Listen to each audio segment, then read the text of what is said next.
Topic है mulch and organic amendments. ठीक, तो मल्च यानी कि पलवार, या फिर हम कह सकते हैं ये कि गीली घास वाला एक कवर।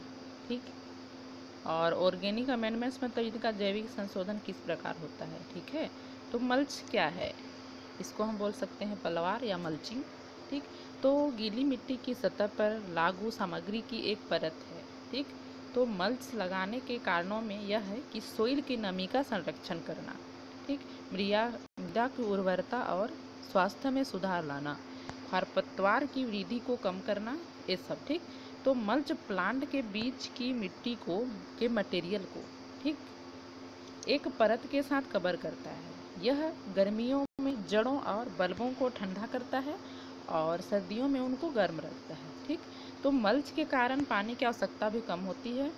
यह एयर वाटर और जो लाइट सन के जो सॉइल की रक्षा करता है और बाहर धूप को रोककर वीड्स की वृद्धि को रोकता है। ठीक, तो वीड्स क्या, जो मल्च है आपका मुख्य रूप से ये जैविक बोल सकते हैं। यह स्थायी या अस्थायी भी हो सकता है। ठीक, स्थायी बोलने का मतलब जैसे कि प्लास्टिक सीटिंग हो गया, किसी अस्थायी यानी कि किसी प्लांट के छाल हो सकता है, चिप्स हो सकता है, ये सब। ठीक, तो इसमें क्या होता है कि मिट्टी को डायरेक्टली नंगे या फिर मौजूदा पौधों के आसपास ही इनको लगाया जा सकता है। ठीक, जिससे कीड़े या अन्य जीवों की गतिविधि से खाद के मूलकों को प्राकृतिक रूप से मिट्टी में शामिल किया जाता है। ठीक, तो इस प्रक्रिया का उपयोग फसल उत्पादन और बागवानी दोनों में किया जाता है। ठीक, ताकि मिट्टी की उत्पादकता में सुधार हो सके। ठीक, और मुख्य रूप से देखें तो जो मल्चिंग होता है, जैसे कि एग्जाम्पल के लिए प्लास्टिक, किसी भी पतली प्लास्टिक की फिल्म को यदि ज़मीन के ऊपर रखा जाता है, ठीक, ज़मीन के ऊपर रखे तो वो भी एक मल्च है। और बीजों को लगाने के लिए उसमें क्या करते हैं, उस प्लास्टिक में कुछ अंतराल पर उसमें छिद्र किया जाता है। ठीक, और छिद्र करने के बाद भी सीधे पौधों पर उनको रखा जाता है। ठीक, और यह लगभग जो मल्चिंग हो गया, फिल्म हो गया, ये 2 से 4 महीने तक का होता है। और जिसे मल्चिंग प्लास्टिक मल्च का कार्य होता है वो मिट्टी के नमी के वाष्पीकरण को रोकना होता है। ठीक है, जैसे कि बीजों की कटाई हो गया, कटाई को कम करना, खरपतवार बीड्स की वृद्धि को रोकना, ये सभी हो गया। ठीक, मतलब कई सारे इससे फायदा है और किसी दूसरे पर इनका नुकसान है। ठीक, प्लांट को तो फायदा है लेकिन किसी दूसरे प्लांट पर इनका नुकसान है। ठीक है, तो जैसे कि कहा जाता है कि मल्च में प्लांट के बेकार पुआल, भूसी, सूखी पत्तियों का प्रयोग खाली स्थानों को ढकने में किया जाता है। ठीक, जो कि खाली जगह पर आवरण बनाकर मृदा अपरदन और उनके न्यूट्रिएंट्स को नियंत्रित करे। ठीक है, जैसे कि जैविक तरीकों के साथ साथ जो मल्चिंग प्लास्टिक का अधिक उपयोग किया जा रहा है आजकल, क्योंकि प्लास्टिक का ही ज़्यादा यूज़ हो रहा है। ठीक, तो सब्जियों और फल के प्रोडक्शन में आज इस मल्च के कारण इनकी बढ़ोतरी दिखाई दे रहा है। तो भूमि के किसी भी क्षेत्र पर बिछाई जाने वाली किसी भी मटेरियल को मल्च कहा जाता है। ठीक, डेफिनेशन के रूप में हम देख सकते हैं, किसी भी भूमि के किसी भी क्षेत्र पर बिछाई जाने वाली जो सामग्री या मटेरियल है उसको हम मल्च कहेंगे। ठीक है, तो उसके बाद हम लोग देखेंगे कि टाइप्स ऑफ मल्च। ठीक, तो मल्च कितने प्रकार के होते हैं। ठीक, तो टाइप्स ऑफ मल्च में है ऑर्गेनिक मल्च। ठीक, तो ऑर्गेनिक मल्च होता क्या है कि इसमें पूर्व में रहने वाली सामग्री जैसे कि कटी हुई पत्तियां, पुआल, घास की कर्तन, खाद, लकड़ी के चिप्स, कटा हुआ छाल, चूरा, पाइन सुई, यहाँ तक कि कागज भी इसके अंतर्गत शामिल किया गया है। ठीक, तो ऑर्गेनिक मल्च एक ऐसी सामग्री है जो क्या करता है कि एक बार जीवित पौधे की सामग्री थी जो कटाव, खरपतवार के जर्मिनेशन को रोकने और इनके ट्रांसपीरेशन को कम करने के लिए मिट्टी की सतह पर रखी जाती है। ठीक है, वास्तव में एक मल्च एक सामग्री है। जैसे कि ऑर्गेनिक सामग्री में छाल, लकड़ी, चिप्स, अखबार, ये सभी हो गया, न्यूज़पेपर वगैरह। ठीक है, तो हम लोग ऑर्गेनिक जो सिल्च होता है उसको हम देखते हैं, मल्च को देखते हैं। ठीक, तो जो मल्च होता है फर्स्ट है वुड चिप्स एंड बार्क। ठीक, तो वुड चिप्स एंड बार्क में होता क्या है कि इसमें किसी भी लकड़ी का चिप्स और उनका बार्क यानी कि छाल, ठीक, भूमि के निर्माण में सबसे अधिक उपयोग किए जाने वाले मल्च है। ठीक, जैसे कि देवदार हो गया, साइप्रस हो गया, ये सभी लकड़ियाँ अत्यंत ही बेनिफिशियल है क्योंकि ये टिकाऊ है और अच्छी दिखती भी हैं और सभी को अच्छी लगती भी हैं। ठीक है, तो बार्क और जो वुड होता है इसके बड़े टुकड़े कटा हुआ लकड़ी के टुकड़े के रूप में जल्दी से नहीं टूटते हैं। ठीक, लेकिन जैसे भारी बारिश होता है, भारी बारिश के कारण वो दूर से तैर सकते हैं, लेकिन कटा हुआ जो मल्च है, गीली घास है, वो ढलानों पर विशेष रूप से उपयोगी हैं। क्यों? क्योंकि ये आसानी से नहीं धोता है। तो लकड़ी के जो वुड हैं, चिप हैं या फिर जो बार्क हैं, वो उद्यानों पर खरीदे जा सकते हैं और कभी भी इन्हें निःशुल्क प्राप्त किया जाता है। ठीक, तो लकड़ी के जो चिप हैं, जैसे कि सड़क पर काम करने वाले मुख्य रूप से ओवरहीटिंग ब्रांच को निकालते हैं। ठीक, जिससे वे रोसाइड व मोटे मल्च के रूप में हटा देते हैं। ठीक, तो अक्सर वे मल्च को दूर कर देते हैं जिससे कुछ संभावनाएं होती है, जैसे कि रूट पेड़ रोगग्रस्त थे, लेकिन कई बागवानों में बिना किसी परेशानी के वर्षों इस मल्च या का उपयोग किया गया है। ठीक, उसके बाद है साइप्रस मल्च। ठीक, तो साइप्रस मल्च होता क्या है कि जैसे आज बगीचों में इस्तेमाल हो रहा है इसका सबसे अधिक, क्योंकि ये बहुत ही लोकप्रिय है और शिलालेखों में से एक है।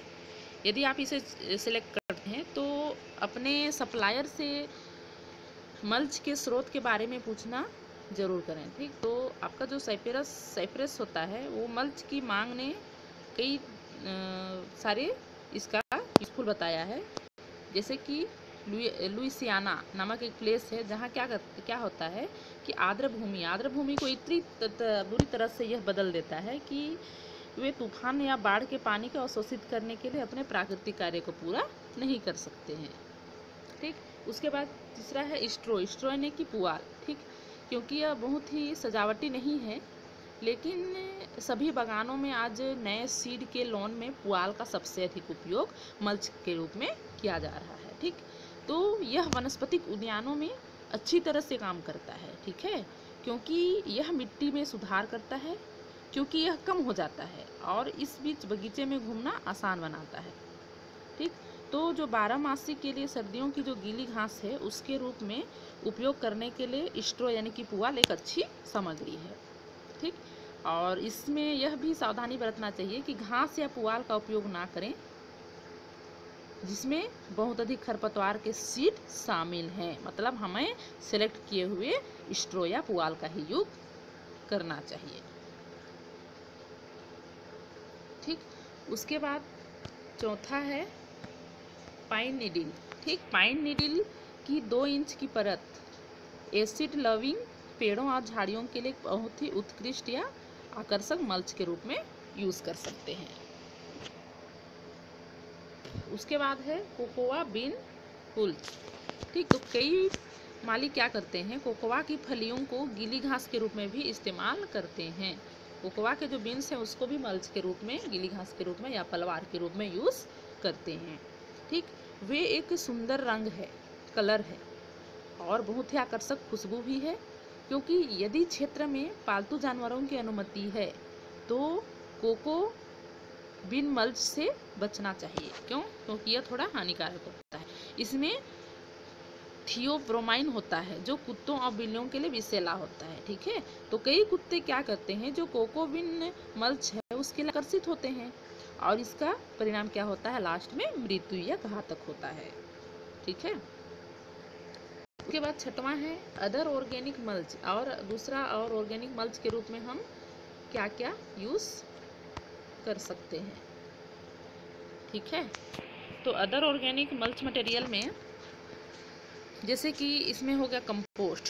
ठीक, तो बगीचों के लिए कंपोस्ट या जो कटा हुआ पत्ती हो गया, टुकड़ा, पत्तियों का टुकड़ा, ये सभी क्या है, एक मल्च है, क्योंकि ये मिट्टी में पोषक तत्वों को जोड़ते हैं और क्योंकि वे उससे टूट जाते हैं। ठीक, आसानी से भी उपलब्ध हो जाते हैं कंपोस्ट के रूप में।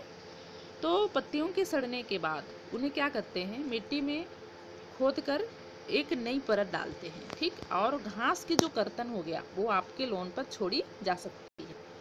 और इसमें सब्जियों या फूलों के बगीचों में इसको हम ज़्यादा, इस मल्च का, कंपोस्ट का ज़्यादा यूज़ कर सकते हैं। हालांकि आपको उस कर्तनों का उपयोग नहीं करना चाहिए जिनका जड़ी बूटियों के साथ इलाज किया गया था, ठीक है। उसके बाद 7वां है रॉक्स, यानी कि चट्टान। अब चट्टान, इस ऑर्गेनिक मल्च का क्या उपयोग है, तो लैंडस्केप चट्टान कई आकारों के रंगों में उपलब्ध हो सकते हैं। तो चट्टानें भी मिट्टी के लिए एक पोषण के लिए कुछ भी नहीं करती है, मिट्टी के पोषण के लिए कुछ नहीं करती है, लेकिन 1 या 2 इंच की परत यदि हो तो वो वीड्स को दबाने में काम आती है, ठीक है। जो रॉक्स है, जो चट्टान है, वो वीड्स को, खरपतवार को दबाने में काम आती है, ठीक। यदि आपके पास एक बार चट्टान से छुटकारा पाना मुश्किल है, इसलिए वे स्थायी रोपण के लिए उपयोग किए जा सकते हैं, ठीक। तो चट्टानें क्या करता है, सूर्य के जो रेडिएशन है उसको दर्शाता है और गर्मी के महीनों में एक गर्म दृश्य बनाता है, ठीक। तो ज़्यादा से ज़्यादा ये रेगिस्तान वगैरह में इसका बागानों में ज़्यादा यूज़ किया जाता है। उसके बाद हम लोग देखते हैं नॉन ऑर्गेनिक मल्चिंग, ठीक। तो नॉन ऑर्गेनिक मल्चिंग में क्या होता है, नॉन ऑर्गेनिक मल्चिंग में ब्लैक प्लास्टिक, ठीक है। तो आजकल क्या होता है कि ब्लैक प्लास्टिक, इसका यूज़ किस प्रकार मल्च बनाने में किया जाता है, तो देखते हैं। तो वीड्स की वृद्धि को रोकने के लिए जो ब्लैक प्लास्टिक है बहुत ही इफेक्टिव है, ठीक है, क्योंकि यह क्या करता है, मिट्टी में पानी को रखता है और खराब रूप से सूखा क्षेत्रों के लिए बहुत ही अनुशंसित नहीं है। यह सिर्फ ब्लैक प्लास्टिक बसंत ऋतु में मिट्टी को गर्म करने के लिए अच्छा यूज़ होता है, ठीक है। इसलिए आप क्या करते हैं, टमाटर और जो अन्य सब्जियां होती है, वेजिटेबल्स होती हैं, जो गर्म मिट्टी के साथ लगाते हैं उनमें ज़्यादा यूज़ कर सकते हैं, ठीक है। तो जल्दी पर इसका जल्दी शुरुआत कर सकते हैं। इसकी कुरूपता को कम करने और गर्मी अवशोषण को कम करने के लिए इसके बार की एक परत के साथ काले प्लास्टिक को कवर करना चाहिए, ठीक। उसके बाद सेकेंड है लैंडस्केप फैब्रिक, ठीक। लैंडस्केप फैब्रिक प्लास्टिक या कागज़ से बना हुआ एक पदार्थ है, ठीक है, जो जहाँ पे वेजिटेबल्स या जो फसल के बगीचे हैं उनके केंद्रों पर ये व्यावसायिक भूस्खलनकर्ता द्वारा इस्तेमाल किया जा सकता है एक मल्च के रूप में, ठीक। तो इन सामग्रियों को अपघटन का विरोध करने के लिए आजकल इसको इलाज किया जाता है, ठीक। तो काले प्लास्टिक के विपरीत यदि कपड़े या पानी हवा को उनके माध्यम से स्थानांतरित करने की अनुमति देते हैं, ठीक, तो यह क्या करता है कि उस फसल के लिए ज़्यादा उपयोगी होता है,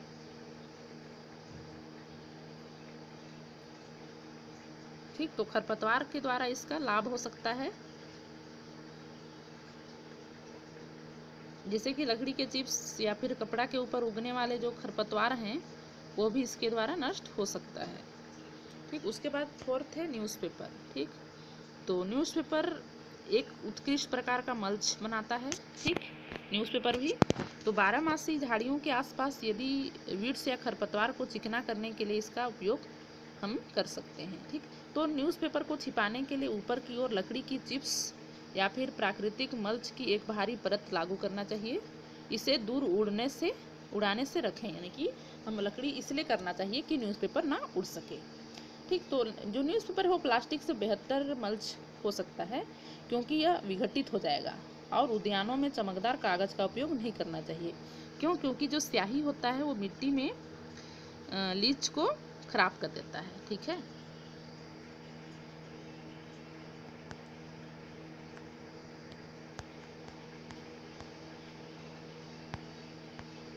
उसके बाद हम लोग देखते हैं इनऑर्गेनिक, ठीक। इनऑर्गेनिक मल्च इसमें प्लास्टिक तथा भू टेक्सटाइल इत्यादि का यूज़ होता है, ठीक। यह एक प्रकार का इनऑर्गेनिक मल्च है, ठीक। तो इसमें देखते हैं हम लोग प्लास्टिक मल्च, ठीक। तो प्लास्टिक मल्च होता क्या है, प्लास्टिक मल्च या झिल्ली जब मल्च के रूप में काम में ली जाती है तो उसको हम प्लास्टिक मल्च कहेंगे, ठीक। और ये बहुत ही कैसे होती है, सस्ती होती है, आसानी से सभी मोटाई एवं रंगों में उपलब्ध हो जाते हैं, ठीक। उसके बाद हम लोग देखते हैं कि प्लास्टिक का कलर किस प्रकार होना चाहिए, जैसे कि काला, पारदर्शी, पीला, काला, ये सभी मल्च के रूप में उपलब्ध होती है, ठीक है। अधिकतर काला और सिल्वर कलर के प्लास्टिक का उपयोग कर सकते हैं हम, क्यों? क्योंकि यह इसके उपयोग से जो टेम्परेचर होता है वो नियंत्रण होता है और इंसेक्ट भी इन पर नियंत्रित हो सकते हैं, ठीक। उसके बाद हम देखते हैं कि प्लास्टिक मल्च का उपयोग किस प्रकार होता है, ठीक। तो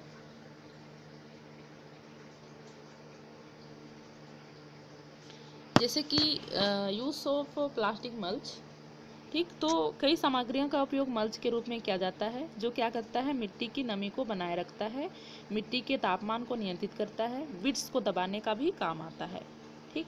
और इसको सौंदर्य के लिए भी हम इस प्लास्टिक मल्चिंग का यूज़ कर सकते हैं, ठीक है। उसके बाद हम देखते हैं कि मल्च का क्या यूज़ है, ठीक है। तो मल्च का यूज़ हम भिन्न भिन्न तरीके से देख सकते हैं। एक तो है मल्च के यूज़ में कि मल्च का उपयोग वीड्स की वृद्धि को रोकता है, मृदा को संतुलित करता है, ठीक है, मृदा में नमी का संरक्षण को बनाए रखता है, ठीक। और जो मल्च है वो आपके जो क्रॉप्स हैं या बगीचे हैं उसको साफ सुथरा बनाए रखता है, ठीक। निराई जैसे फसल की निराई कुड़ाई जैसे कार्यों में खर्च कम होता है, ठीक। और आपका जो क्या है, मल्च गर्मियों में जो गीली घास है उसकी वाष्पीरेशन दर को कम करता है, ठीक है। और मल्च क्या करता है, सन द्वारा मिट्टी के हीटिंग को पीछे हटाता है, जो बसंत के महीनों में बीजों के जर्मिनेशन को रोक सकता है, ठीक है। और मल्च जो है मिट्टी में न्यूट्रिएंट और जो पानी के प्रतिधारण में सुधार करता है, ठीक। और सोइल में जो माइक्रोबियल एक्टिवेशन है और उनके इंसेक्ट को प्रोत्साहित करता है, ठीक। तो ये हैं मल्च के यूज़,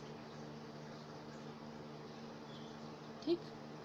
तो आपका बहुत सारे मटेरियल्स यूज़ होते हैं मल्च के रूप में, जैसे कि कंपोस्ट, ऑर्गेनिक कंपोस्ट हो गया जिसमें घास, पुआल, रसोई साबुन, छाल की डली, कटा हुआ अखबार, गत्ते, पशु खाद्य सब हो गया, ठीक। और ये सबको जो ज़्यादा जो खर्च होते हैं वो इन सब के वजह से कम लगते हैं, ठीक। और एक है जो इस यूज़ में एडवांटेज में हवा और पानी से मिट्टी के कटाव को कम करता है, ठीक है। और क्रॉप्स की या वेजिटेबल्स की उत्पादकता में सुधार लाता है, ठीक है। और प्लांट की ग्रोथ के लिए अनुकूल वातावरण प्रदान करता है, ये भी एक इसका यूज़ है।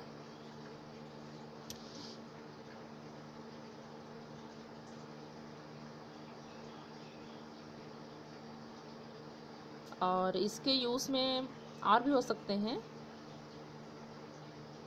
खरपतवार के लिए अवरोधक प्रदान करना, ठीक।